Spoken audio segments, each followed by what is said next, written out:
Music, you know, it's the lifeblood. It's like lifeblood of the people. Like oil is to Saudi Arabia. Yeah, there's a great truth you should know. To be young, gifted or black. Get up, stand up. Did you hear? Stand up for your right one more time. No one in their wildest dreams would ever have thought that a small island like Jamaica has now been able to create a music that is part of the mainstream. You stand up. We need it, we must have it. For your right. You get up, stand up. Oh, you bring your woman access to your villa. Trespass on a weakness, all of your clean on your pillar. You better watch your back before she turn into a killer. Let's review the situation. The music, it's something like a gravity, like a magnet. It insists to hold on to you. I've been touched by an angel.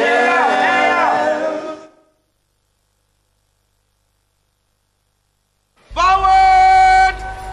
March!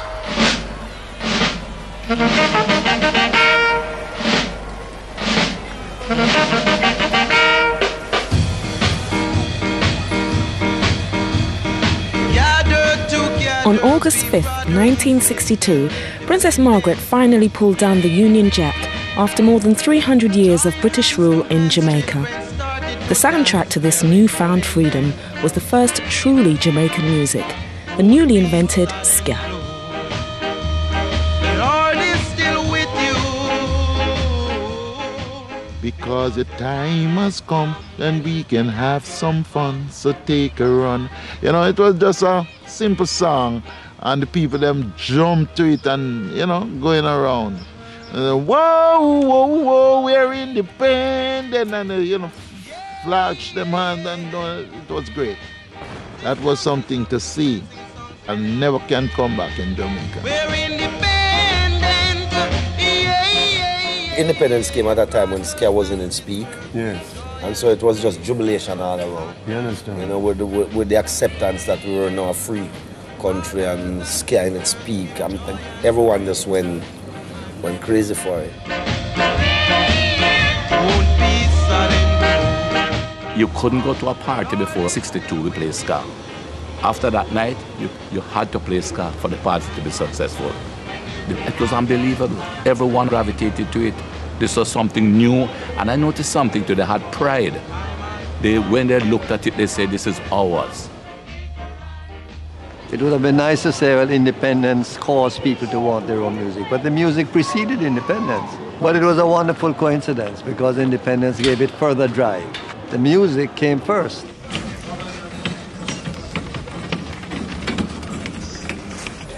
The story of modern Jamaican music starts in the early 1950s in the poorer areas of downtown Kingston with the emergence of a uniquely Jamaican phenomenon, still at the heart of the music 50 years later, the sound system.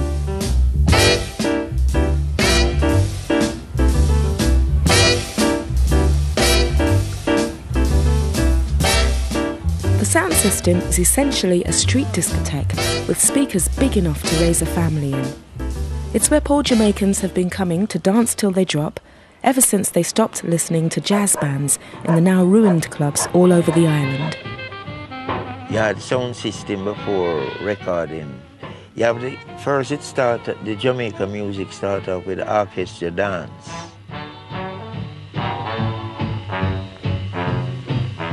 But when the sound system came in, they replaced the musician because people used to hire these bands to play, but the musician used to stop and eat a lot of corrigo, so it burned up a lot of time until, you know.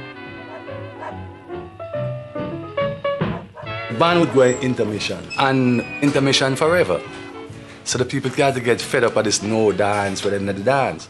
So in the intermission, they made a mistake. They agreed that the first sound system should play in the intermission. That was the end of them. I never turned back. It was all about rhythm and blues.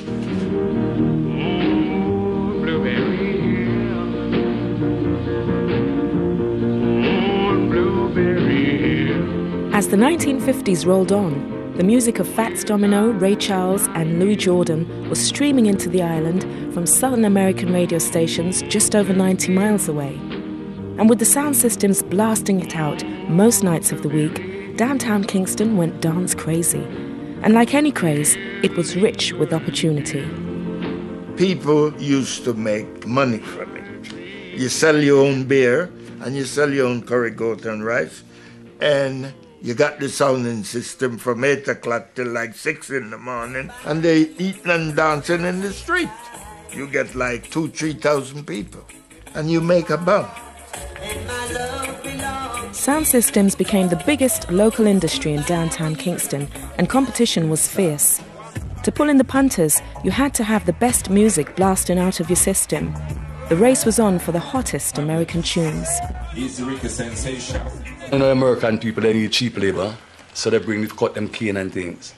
But while you're there cutting cane, if you buy rhythm and blues, 6 times more money you get because you're going to sell it back to sound system people. So everybody anxious to go to the farmer, but not for cut cane. They want to go buy some record, you know? Out of this fierce competition, 2 giants emerged, Clement Coxon Dodd and Arthur Duke Reid. Combining their liquor businesses with their sound system dances, they were effectively the barons of downtown Kingston and would continue to control the Jamaican music business for the next 15 years.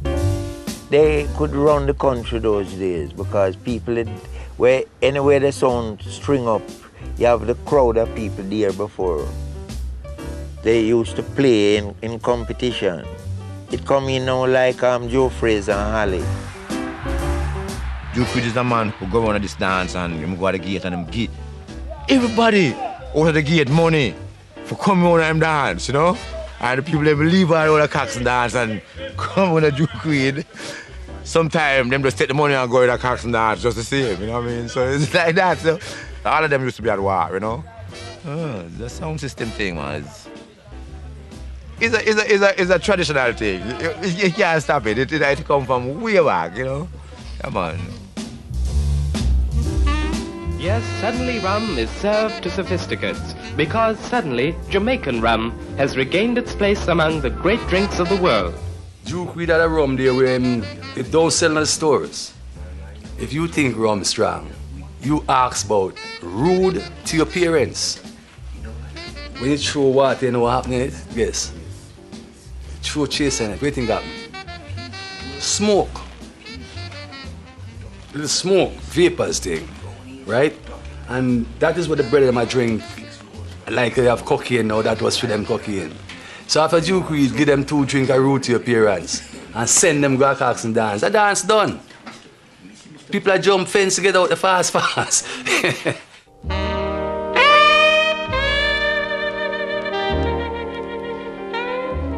Duke Reid had a program on the radio, I think 4:30 on a Saturday afternoon called Treasure Isle Time.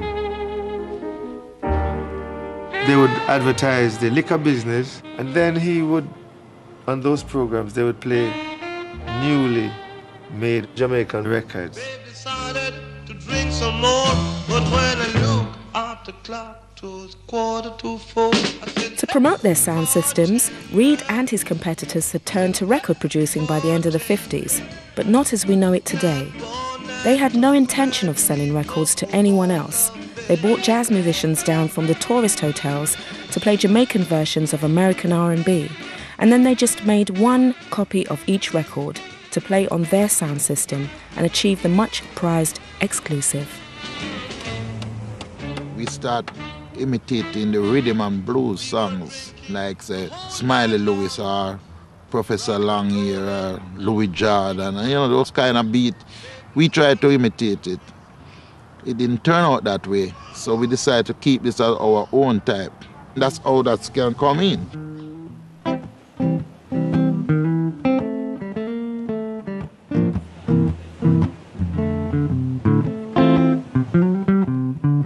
Styling like those was really rhythm and blues. What we did to this rhythm and blues is like you'd be doing 1, 2, 3, 4, 1, 2, 3, 4. But this corner we change it to 1, 2, 3. And then it's more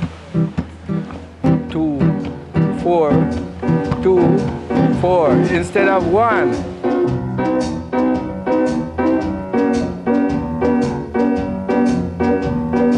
Last night, Papa coming down, he stood across the door. Mama said, no, Papa, you're real gone down. Easy slopping, easy slopping, easy slopping, but baby, why you jumped and shy? It is Jamaica's first musical revolution. And we call it ska.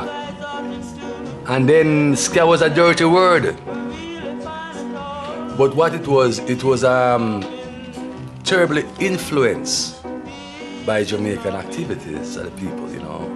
Culture of Jamaica was pushed into it. And when the people took it on that fast, right, they just grabbed to it because it was them.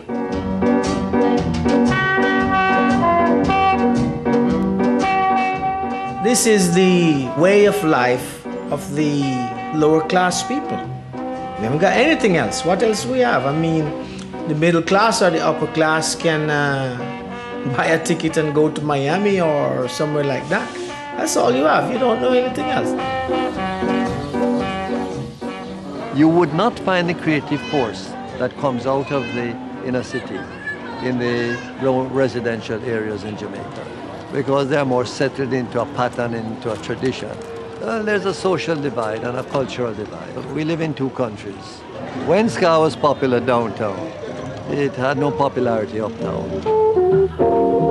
In 1960, much of uptown Jamaica still preferred American music, and many of the jazz musicians who had invented ska were making a living playing the tourist resorts of the North Coast.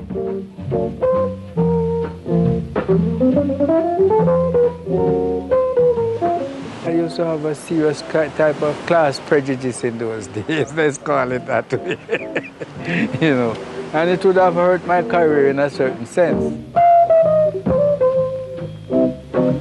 You couldn't go uptown and play ska music, so it was really like an outlaw type of music, you know. In 1960, Prince Buster started his own sound system. To steal a march on his rivals, he approached the ultimate outcasts of Jamaican society, the Rastafarians, who since the 30s had looked to Africa rather than Europe as a model. He persuaded Count Ozzy and his master drummers down from the Warwicker Hills into a recording studio.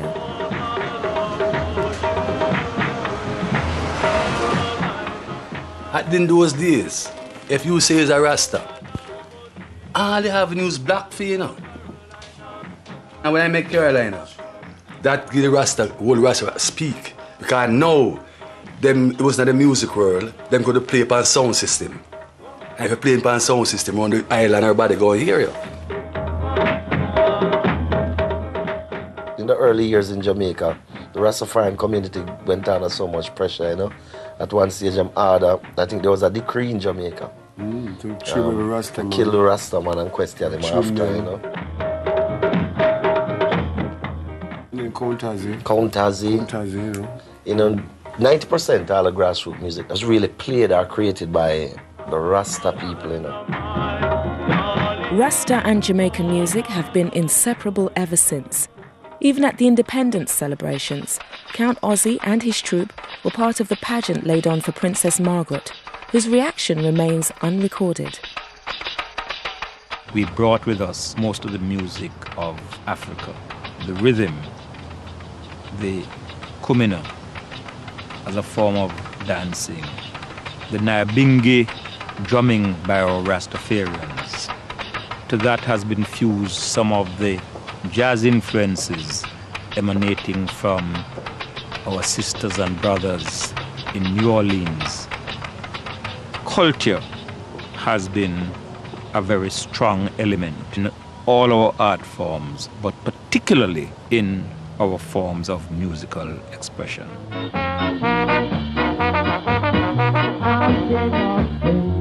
A Lord of Lords in this land. No more back talk from any of you, 'cause I'm king from the beginning.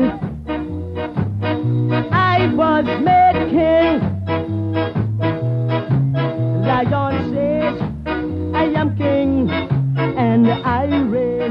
it developed from was calypso. I am king and I raise. What calypso singers sang about, well, lots of them used to sing about sex, but they also sing about topical things like that. So it's coming out of that. You want to know what's going on, I mean, you know, you listen to the songs. These are kind of folk music. Our country contested at the Lyceum the title Miss World. They numbered 40. I'm crowning you myself. The emerging nation was full of optimism, and with prosperity increasing, everybody wanted to own the ska records that up until now they only had heard on the sound systems.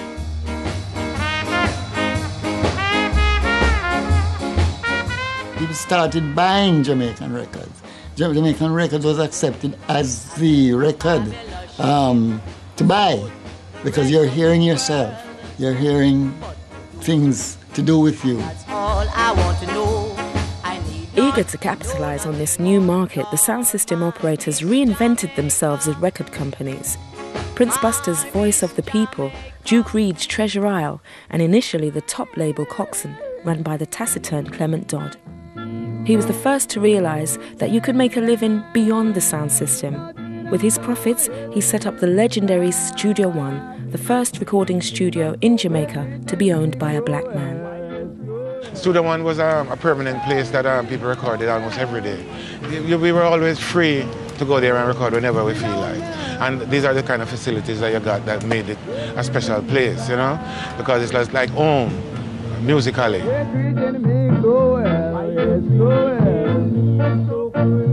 that the first time I've been to your home? What is the first time? Studio One is like Jamaica's Motown. That's where all the great artists, you know, we say they graduate at this place, Studio One. It was like a 9 to 5 job. We went there early morning and we would record all day. And I went in there at 7. I used to live at Mr. Dad's house with his children. Yeah. So every morning, I'd go to the studio with him and open the studio. He would pick up an assistant. His name is Bim Bim. Yeah, Bim Bim. Pick up Bim Bim first. We'll go to the studio, we'll open the studio and make his rounds. Every day we'll close the studio every night, drop Bim Bim home. It's like heaven. Just like in the old days of the sound system, Coxsone constantly needed new sounds to stay ahead. Every Sunday morning, young hopefuls gathered in his yard, hawking their songs and looking for a shot at the big time. The longest liver will see the moon. Listen to all them guys go up and sing, you know, and every time, but you know, we would sing around the side, you know, and they would say, you're so good in it, and every time them say, your turn, man. I said, no, make them go on, make them go on. When I saw Coxsone himself did an audition, right? Or some auditions too, before I started that. And he would tell artists that he figured weren't ready or didn't want them back. He said, okay, come back 7 years' time, you know? It was 6 o'clock in the evening. I was the last person to go up.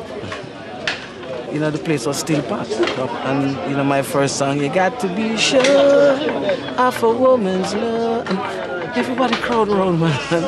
Everybody say, you the voice, yeah. You the voice. Everyone crowd around, you know, and Mr. Dad say, nice. And the Tuesday, I went on to my first 2 songs. Another group of youngsters signed by Coxsone were the Wailers, Bunny Wailer, Bob Marley and Peter Tosh. In 1964, within a year of Studio One's opening, they sold an astonishing 70,000 copies of Simmer Down.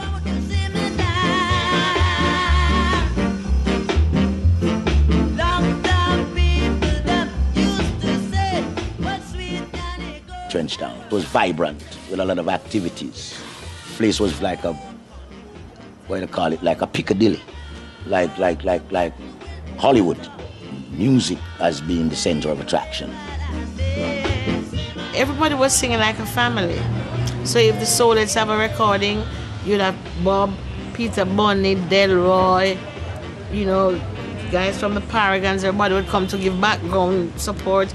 If the Wailers have a session sometime, you would have the ask us, girls, come work with us tonight. We have 2 children listening, look at all the harmony. So that was like fun. We weren't being paid because Coxsone, we didn't get money that time. Sometimes we get money to buy us a patty or cocoa bread, and if we're going on Fridays, we would get a pound or 30 shilling or something like that. But we didn't have a problem.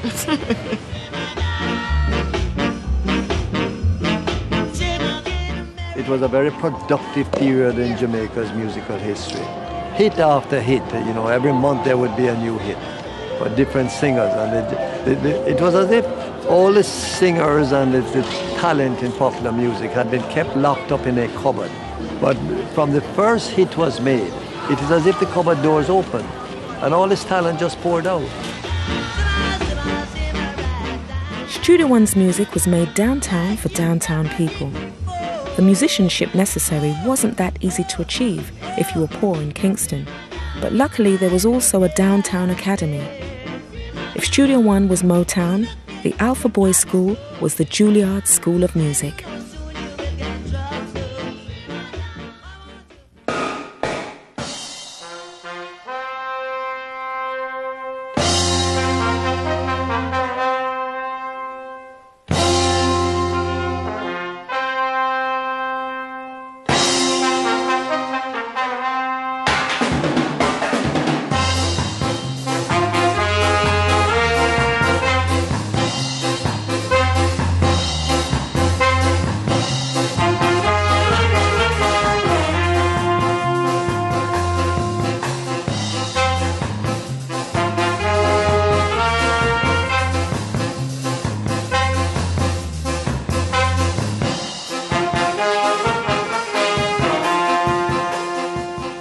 Alpha Boys School is a school that caters to the unfortunate.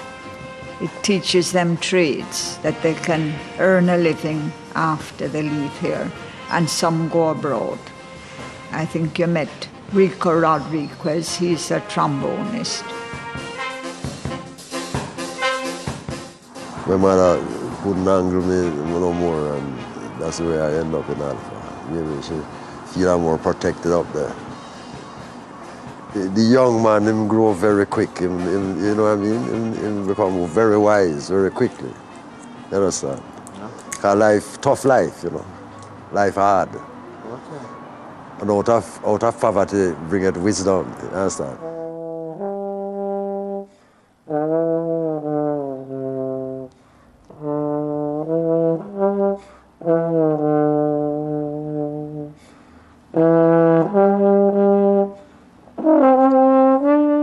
Well, the reason why I'm here was because my parents abandoned me. But I thank God for that in some reason. Allah said, you must honor thy mother and father, but I still love her. And in the future, I'd like to find her. So at Alpha is good.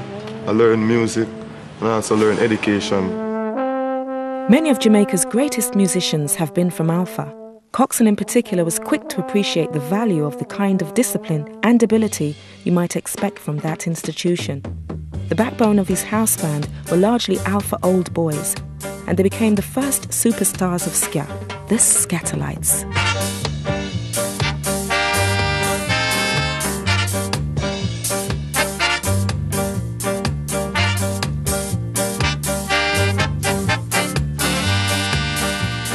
Oh yes, the Scatterlights. That was Johnny Moore. He is touring France now. And Lester Sterling, he's in America. Tommy McCook was very good at that. He was a saxophonist.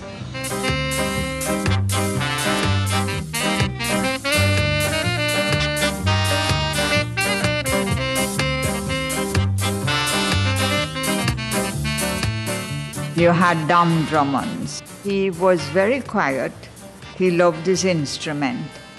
And when he was still in school, he was about the best trombonist in Jamaica.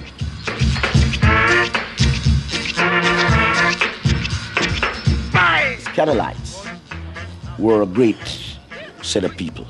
at the time they were the masters. They were learned musicians. They were not just people who played music by, by the breath. They were doing it by the paper. And we, the Wailers, were really enthused to have been working with the Scatterlights. There came on the scene this talented aggregation, the most formidable array of talent which Jamaica has ever seen in a single band, and dare I say is ever likely to see in the future.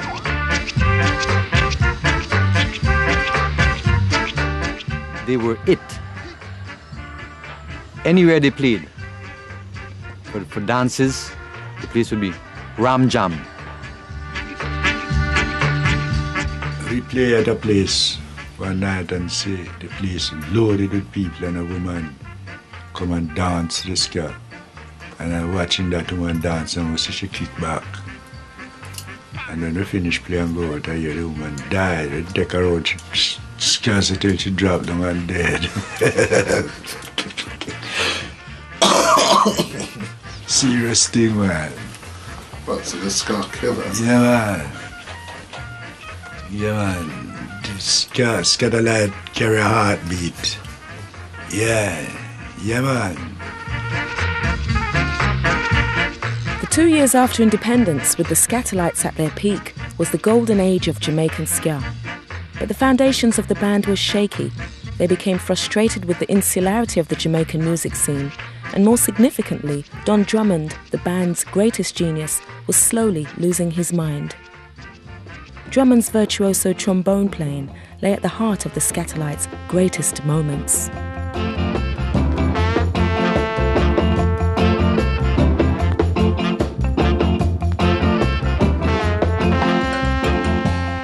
A lot of his compositions were minor chord tunes, smooth, more melodic kind of flow, while Rico would be more brassy and more like orchestrated, like, to the beat. Don slides with it. Drummond took ska to new heights of virtuosity. He had a unique style with a disturbing emotional undertow that reeked of Africa and mirrored the demons in his head.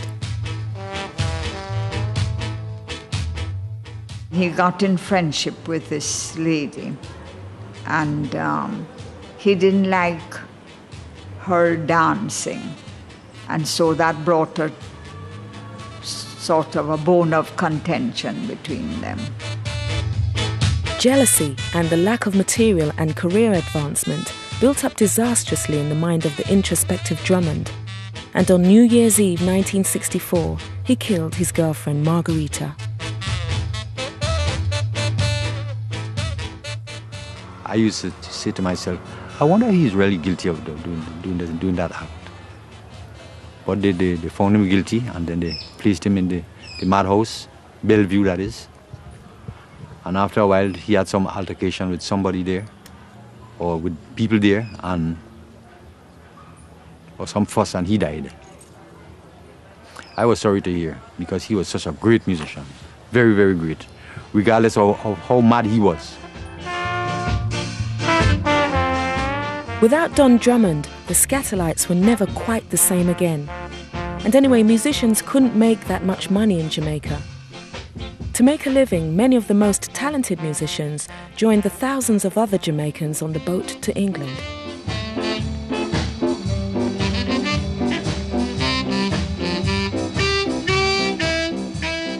I just want to change from Jamaica for me.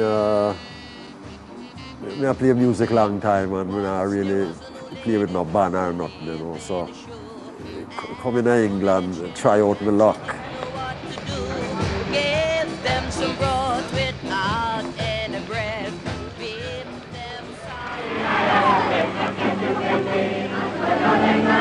To the newly arrived Jamaican, London nightlife was a strange and often unnerving experience. When you go there, you know what they was playing. Bottoms up and the choo-choo-choo and all these kind of things. Knees up, Now you coming from Jamaica where you used to. So we couldn't take it. And the jazz club, well, it's never on. Every club you go in London is, sorry, you gotta be a member. Won't let you in. Once you're black, you can't get in. You know what I mean? You couldn't get into Ronnie Scott, you couldn't get into Lions Corner House, the big jazz club.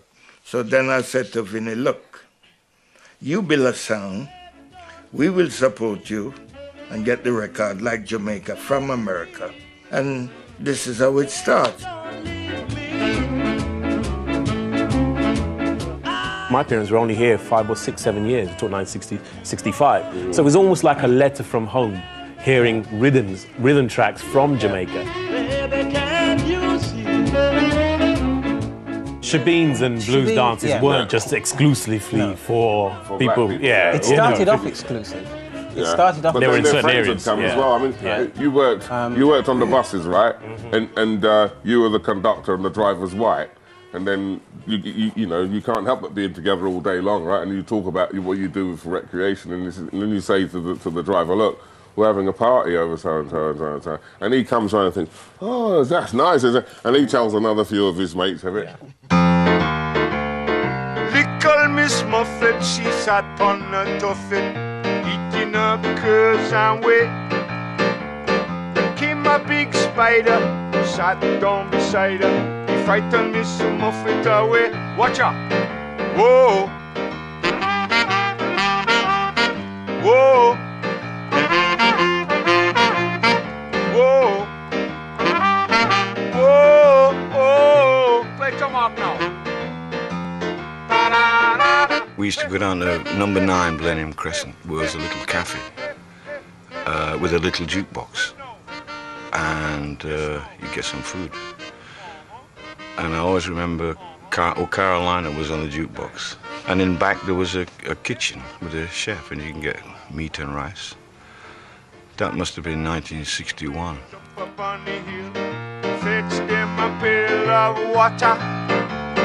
Jackie fell down and it bust him home. Sister Ignatius from Alpha gave me the money to come to England. I was like our #1 boy, like best boy then, you know what I mean?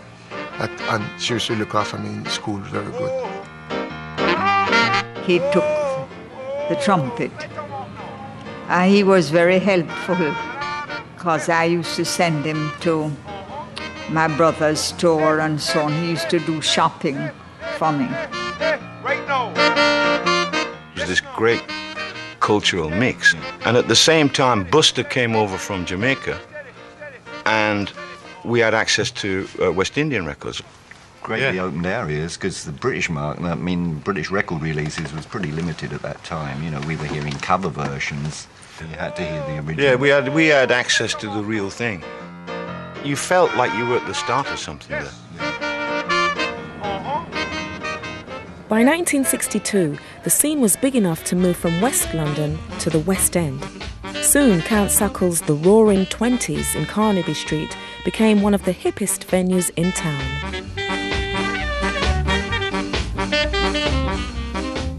It was a late-night dive. Maltese, prostitutes, striptease girls, the whole of the West End. Everybody, white, musician, because they come down. The Rolling Stones, there was Scruffy, all of the Stones. Because they used to play round the corner at a club called The Scene in Windmill Street, downstairs.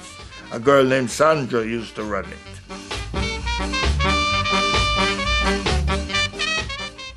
People was like coming at 5 in the morning, 6. And that's when I met Christine Keeler, Mandy Wright Davis, and Perfumer. I mean, I didn't know he was a minister at the time, but he just come down with the girls. Well, we used to say he was a sugar daddy. I remember the Roaring Twenties is sometimes it's 20 of us, 20, 15, And going home was a problem so far. We couldn't get no taxi to go home, sometimes we have to walk, And sometimes along the way you get thirsty, So you drink all the milk and the orange juice inside, So so you have a lot of fun, you know. You're so tired coming from the dance, you know, the snow, you know. So it was an experience in the 60s when I just come here. You know, I wonder when I come the first time in England, I remember, first I leave Jamaica, right? When I come over London, I look through the plane, and I wonder if people live here. You know your storybooks. I read so much about Three Little Pigs and the Wolf. And you see, the trouble is they draw the house in the book. Then when I come in, you know, all the house stuff look like pure that house.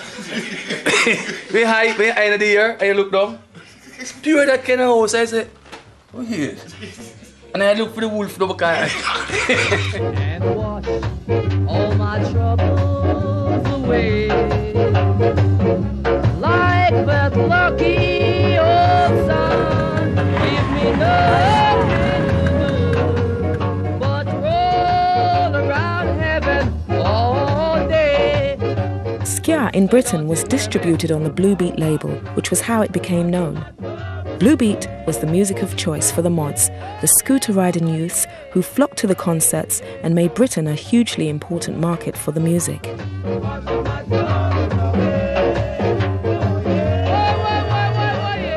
They saw me as a rebel and identified themselves as such. So there was some compatibility there. I think so, because you should see them when I make the show. It's just come like me and them as one. And then protect her right through the tour. Like that lucky old sun, give me nothing to do. By 1964, Jamaican record entrepreneur Chris Blackwell was convinced he could get a UK hit with a ska record. He had the right singer in Millie Small, so he brought over Ernest Ranglin to London to provide the spark.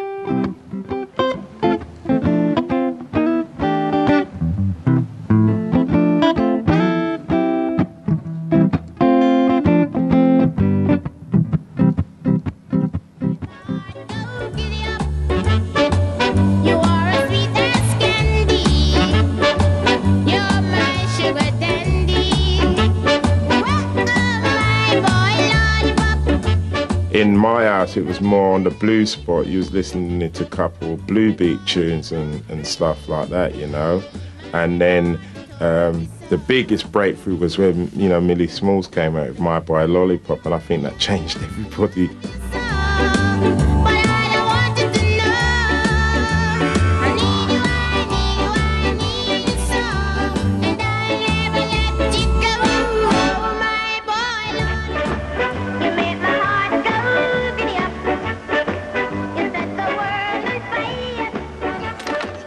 We started to get hits in England because that's where it became an international music, especially with My Boy Lollipop by Millie Small. That put us on the map. So the uptown people started to take note to make it a national sound rather than downtown sound. Yes, this is ska, original and indigenous. These instruments are playing a monotonic grassroots rhythm. As uptown Jamaica and the rest of the world joyously accepted ska, downtown the music and the mood were changing. The ska was upbeat. It expressed how the spirit of the people was. And then after, people start to observe and say, oh, this independence, I'm not really independent. What's going on? The music slowed down. Let's rock it steady and see what's going on. Slow down. Poverty breeds crime. You wake up in the morning and you don't know where the next meal is coming from. You know, all kind of things start going through your mind. For if he's rough, he's against the world. He's against the world. Right tough. Don't you know you're getting slow? By 1966, downtown Kingston was a lawless place. This was the era of the so-called rude boys, the ruthless gangsters who terrorized the nation. The rude boys are coming a dance, man. No care you dress in a three-piece suit. Them guys that change things, them just come in our shorts and no shirt and hard turn up back way, and the girls flock them and them just do so. That's how the rap said the name did come in, you know.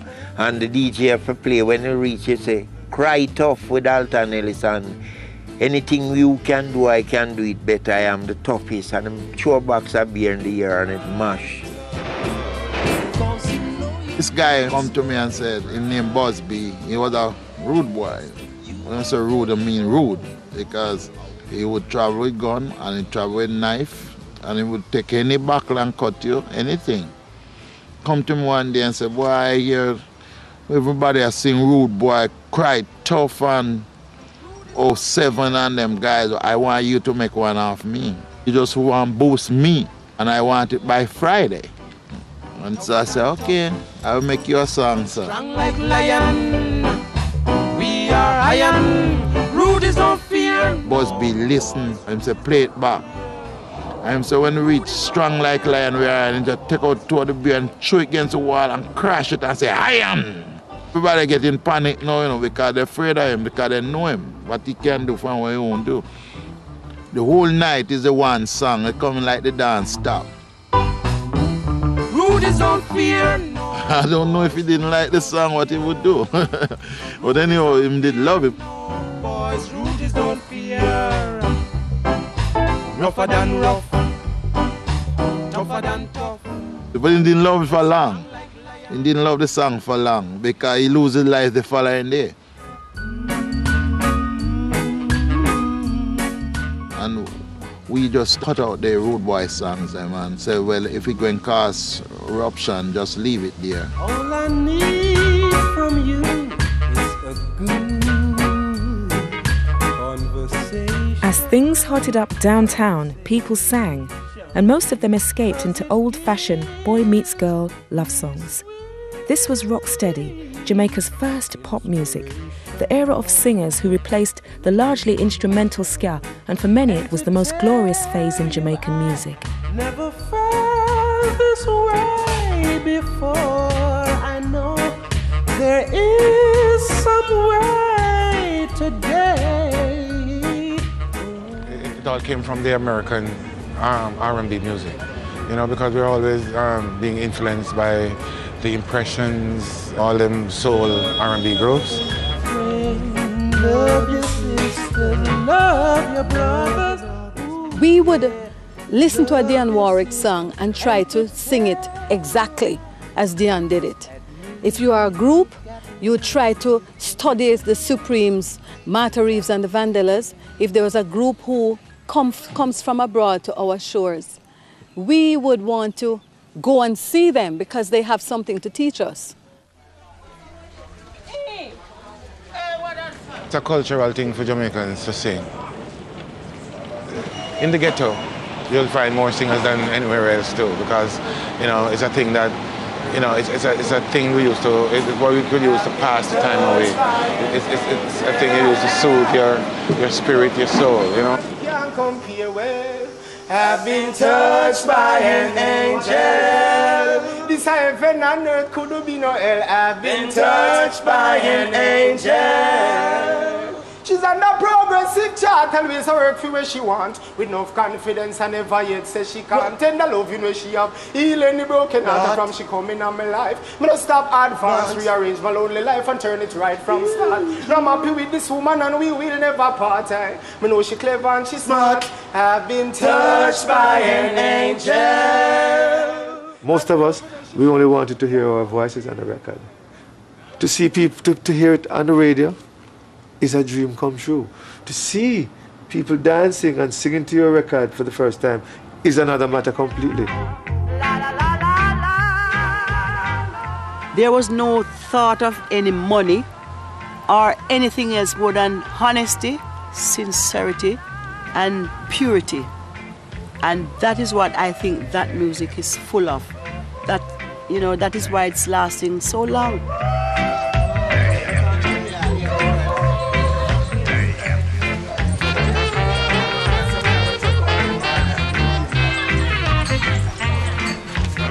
The songs lived. You'll have a song, man, 1 year straight. Sell it for 1 year, not a little thing like some tune come and just sell for 1 month and done. Them tune they sell and never ever die. People still buying them. My biggest sales in this store is what is? And I have everything up to date, and I'm up to date. Rocksteady saw a power shift in the music industry. It was still dominated by the former sound system bosses, but Coxsone and Studio One would never be quite the same force again. Many of the artists, like the Paragons, Alton Ellis and the Melodians, promptly signed up with his old rival Duke Reid, who still ran his own sound system and realised the potential of the more easily danceable Rocksteady beat. When the first song came out, like Alton Ellis sing a song called Girl I've Got Today.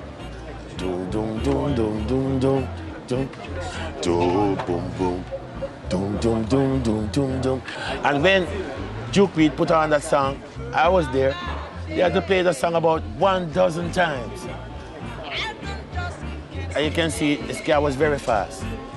He had to spin, he had to dance, he had to dance in a fast pace.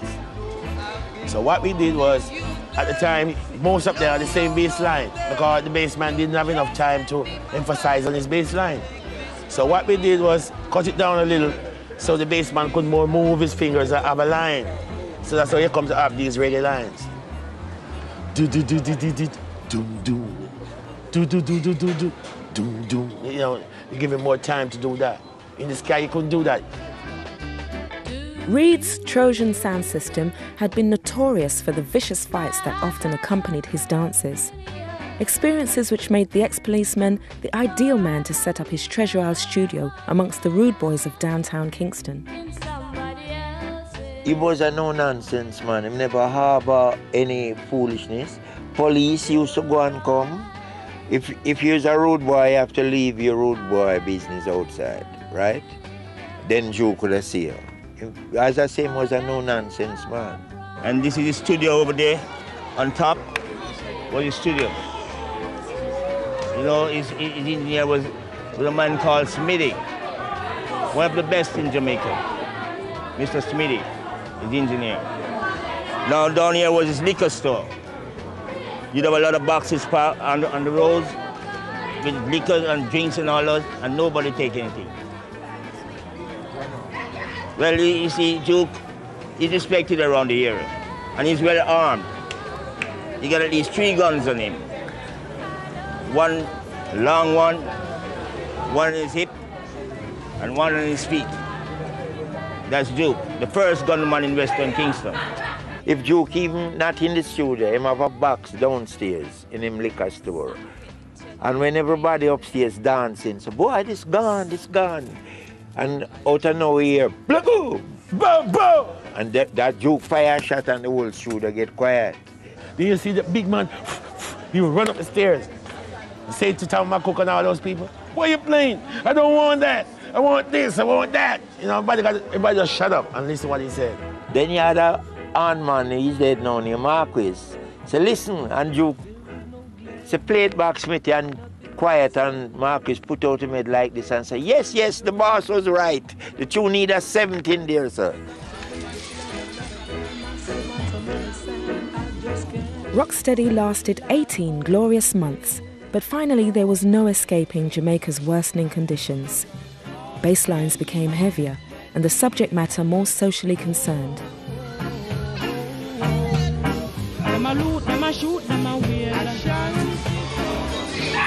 Give me money.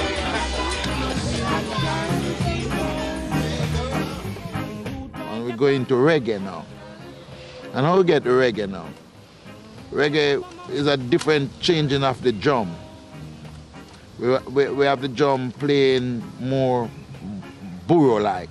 Oh, I don't know if you understand, like tap ta da pa da pa pa da pa da pa pa da, and change the bass pattern. If the music even slow, it make it sound like it fast. So that is what the reggae do to the rocksteady. And that was it. Reggae, reggae, reggae, reggae, reggae, reggae.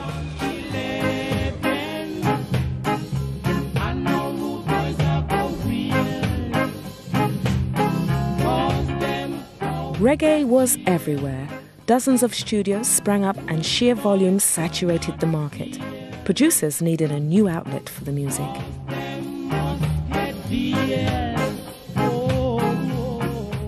A guy was working with Island at the time named Dave Bettridge come out here and meet me and they invite me over to England in 68 and I see what the people love. England is the gateway to really reggae music. The English market became essential to Jamaican producers with its large and by now settled Caribbean community. When I went to London, Bob Andy and myself, that was when I first learned that Feel Like Jumping was also a big song in England. We were just in Jamaica not knowing what was happening. What was happening was that by the late 60s, companies like Trojan Records had spotted the large underground following that had developed for this new reggae pop music.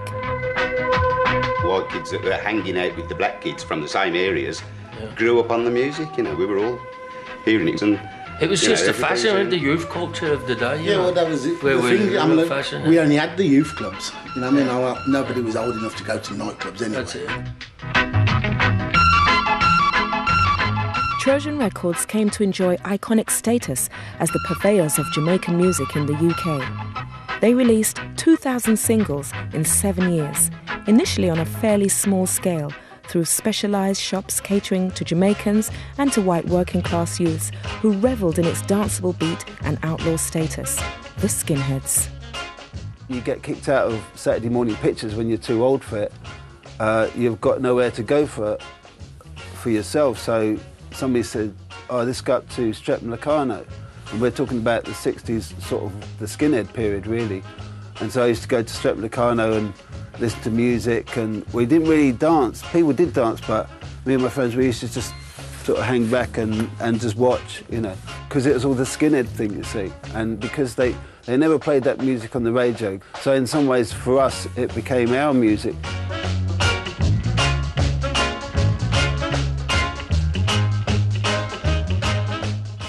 The skinheads at the time were really into reggae. I mean, they are branded now as what you call a neo-Nazi group that don't like black people and Jews. In my time, I was being protected by the skinheads. Look, I've been to a town that was like Guildford, was a racist town in my time.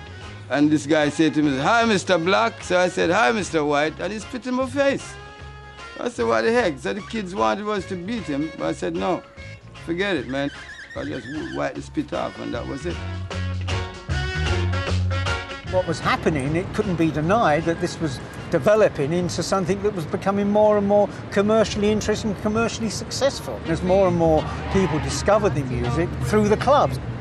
And that was making for all sorts of problems for us because we just couldn't get past this door. Look out, BBC, 'cause I'm on my way.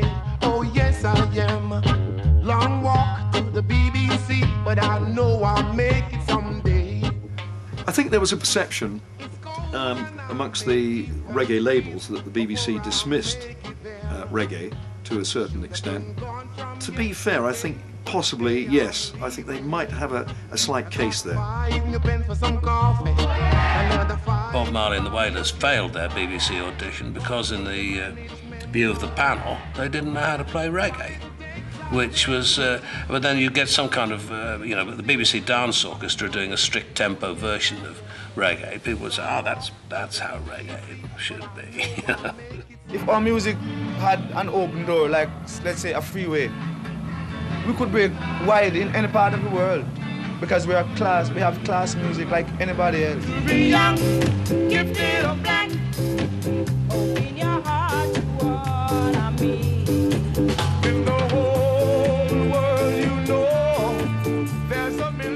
We just did that song because we were teenagers wearing afros and, you know, trying to be too conscious black people. And we said, this is a good cover song for us to do.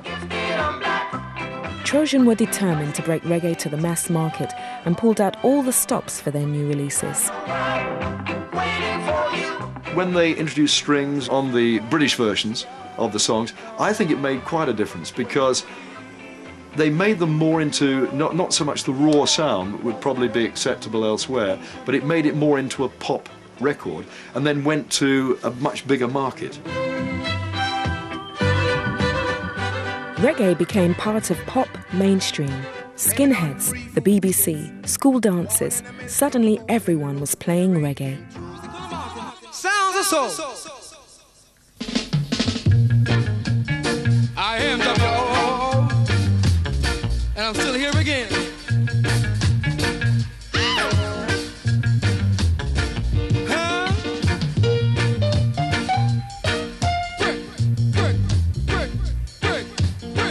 Dave and Ansel Collins went to #1, as did Desmond Dekker. Jimmy Cliff, the Scatterlights, Prince Buster and Ken Booth all stormed the charts. And everyone loved it when Max Romeo turned out to be a new kind of rude boy. Of course, there was the wonderful Max Romeo Wet Dream thing, which was just such a great pop record. Obviously the lyrics, you can see why they had a problem with that lie down girl, let me push it up, push it up. Lie down, girl, let me push it up, lie down. I try to explain, I said, look, man, it have nothing to do with sex. I'm talking about my house leaking here. Me and my lady sleeping in bed, rain falling, the roof is bloody leaking. She's getting up to plug the leak, and I'm saying, lie down, girl, I'll push it up. They didn't buy that. The last couple of years of the 60s were a reggae explosion, and by 1969, Desmond Dekker was filling Wembley like visiting royalty.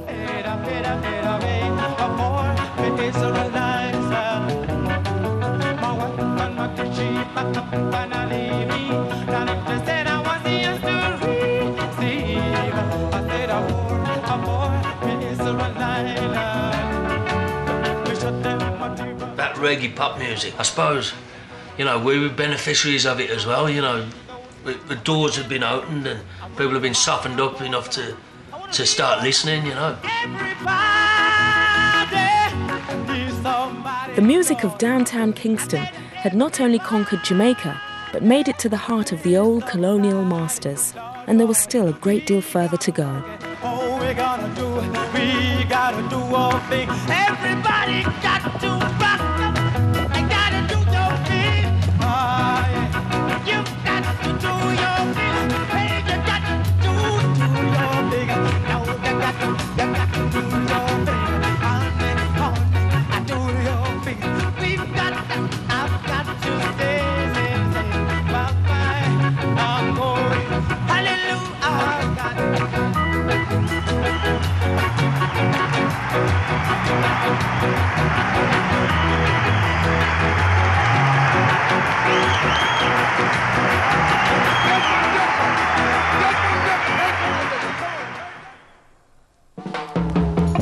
Part 2 next Sunday at 8 on BBC 2.